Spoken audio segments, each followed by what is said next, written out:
Police call করেছে, আপনার এগেনস্টে এফআইআর ফাইল করা হয়েছে, কি করবেন বুঝতে পারছেন না? দাঁড়ান, সবার আগে ভয় পাবেন না এবং ফোনে কোনো রকমের স্টেটমেন্ট দিতে যাবেন না। প্রথমত মনে রাখবেন, এফআইআর ফাইল হয়েছে মানেই এটা নয় যে আপনি দোষী অথবা গিল্টি। কিছু জিনিস আপনার জেনে রাখা দরকার।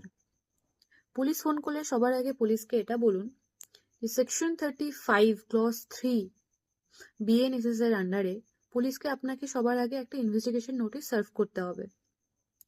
ততক্ষণ পর্যন্ত আপনি থানাতে নাও যেতে পারেন। তারপর ইমিডিয়েটলি একজন অভিজ্ঞ অ্যাডভোকেটের সাথে কন্ট্যাক্ট করুন এবং এফআইআর এর ডিটেলসটা জানতে চান। এবং থার্ডলি অ্যান্ড মোস্ট ইম্পর্টেন্টলি, যদি আপনার এটা মনে হয় যে আপনি অ্যারেস্ট হতে পারেন বা অ্যারেস্ট হওয়ার সম্ভাবনা আছে, তাহলে সেকশন 48 অফ বিএনএসএস এর আন্ডারে আপনি অ্যান্টিসিপেটরি বেইলের জন্য অ্যাপ্লাই করে দিন। এবং একটা জিনিস এটা মনে রাখবেন যে ফোনে কখনোই কোনো রকম স্টেটমেন্ট পুলিশকে দিতে যাবেন না। আর পুলিশকে ভয় পাবেন না অযথা।